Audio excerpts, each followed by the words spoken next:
বুদ্ধে বিদ্যাসাগরের মূর্তি ভাঙা হয়েছিল, অমিত শাহের মিছিল থেকে ভাঙা হয়েছিল। কারা ভেঙেছিল? কারা ভেঙেছিল? ভেঙেছিল বিজেপির লোকজন ভেঙেছিল, যে বিজেপি মিছিল যাচ্ছিল তারা ভেঙেছিল। তদন্তের রিপোর্ট কোথায়?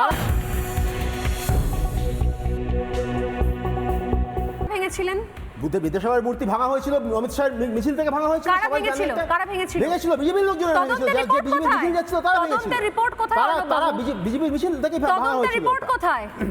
তদন্তের রিপোর্টটা কোথায়? আমি আসবো। পঙ্কজ বাবু হাত তুলছেন অনেকক্ষণ ধরে। প্রচুর তর্ক বিতর্ক হয়েছে। আমি আসছি, ওয়ান বাই ওয়ান আসবো প্লিজ। সোজাসুজি প্যানেল, তাই সোজাসুজি বিষয়তে আসছি। পঙ্কজ বাবু, বহিরাগত কারা? আমি বহিরাগত প্রসঙ্গ গিয়ে যখন অমিত শাহর মিছিল থেকে বিদ্যাসাগরের মূর্তি ভাঙা প্রসঙ্গ আসছে, আলাপন বন্দ্যোপাধ্যায়কে নিয়ে একটি কমিটি হয়েছিল। আমি আজকে জিজ্ঞাসা করছি সেই কমিটির রিপোর্টটা নেই কেন? কেন সেই রিপোর্টটা আজও পর্যন্ত প্রকাশ করা হয়নি? কারণ সেখানে আমরা জানবো যে ব্যাগ থেকে বেড়ালটা বেরিয়ে পড়বে, সেই কারণের জন্যই করা হয়নি।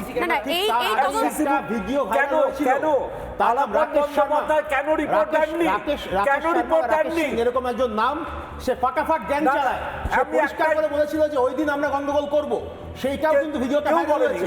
সেই ভিডিওটা আলাপন বন্দ্যোপাধ্যায় রিপোর্ট আপনি পরের দিন যখন আসবেন, আলাপন বন্দ্যোপাধ্যায় রিপোর্ট দিয়ে আসবেন। সেই রিপোর্টটা ভাইরাল হয়েছে। কিভাবে আপনি স্বরাষ্ট্রমন্ত্রীকে বলেন মিছিল থেকে করা হয়েছে? আপনার এত বড় স্পর্ধা হয় কোথা থেকে?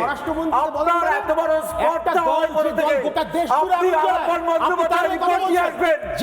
আপনার যদি ক্ষমতা থাকে আলাপন বন্দ্যোপাধ্যায় রিপোর্ট দিয়ে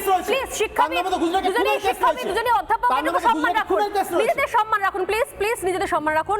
যে পয়েন্ট নিয়ে আমি শুরু করেছিলাম সেটাই, যদি বিদ্যাসাগরের মূর্তি ভাঙা হয়, এর রাজ্যের তরফ থেকে স্পেশাল কমিটি তৈরি করা হয়েছিল, তার রিপোর্ট আজ পর্যন্ত প্রকাশ করা হয়নি, এবং এটা কিন্তু কোনো সিবিআই, ইডি, কোনো কেন্দ্রীয় সংস্থা করছে না, এই রাজ্যের তরফ থেকে করার কথা ছিল। সেই রিপোর্টকে চেপে দেওয়া হয় ঘটনাচক্রে, সেই রিপোর্ট এখনো পর্যন্ত প্রকাশ্যে আসেনি। আর হলো ঢিল ছোড়া, যেমন ধরুন হলো ঢিল ছোড়া, তাহলে ঢিল ছোড়া বলি এখানে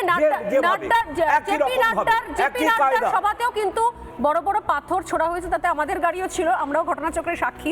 এনিওয়ে, আমরা আবার অন্য জায়গায় চলে যাচ্ছি। পয়েন্ট আসি, বহিরাগত কারা? বহিরাগতর প্রশ্ন যেটা যখন আসছে, মানে মন্দির আমাদের রাম বহিরাগত, বিবেকানন্দ আমাদের গেরুয়া বহিরাগত। প্রতিষ্ঠাতা ডক্টর শ্যামাপ্রসাদ মুখার্জি বাংলার কৃতি সন্তান, এবং তার উত্তরসূরি হচ্ছে ভারতীয় জনতা পার্টি। সুতরাং আমাদের যে ন্যারেটিভ, সেই ন্যারেটিভ দীর্ঘ 51 সাল থেকে 1951 থেকে আজও পর্যন্ত কোনো পরিবর্তন হয়নি। এবং ভারতবর্ষের আমরা কোনো আঞ্চলিক দল নই, সর্বভারতীয় ন্যারেটিভ নিয়েই বিজেপি পশ্চিম বাংলায় আসবে, এবং বিজেপিকে রোখা যাবে না বলেই আজকে বহিরাগত তকমা দেওয়া হচ্ছে। কারণ কেউ কেউ নিজের গায়ে নিজেই ডিলিট চাপিয়ে নেন, সেটা কিন্তু তারা করেনি, শ্যামাপ্রসাদ করেননি। সুতরাং বুঝতে হবে যে ন্যারেটিভটাকে ডাইলিউট করার জন্য এই বহিরাগত তকমাকে দেওয়া হচ্ছে।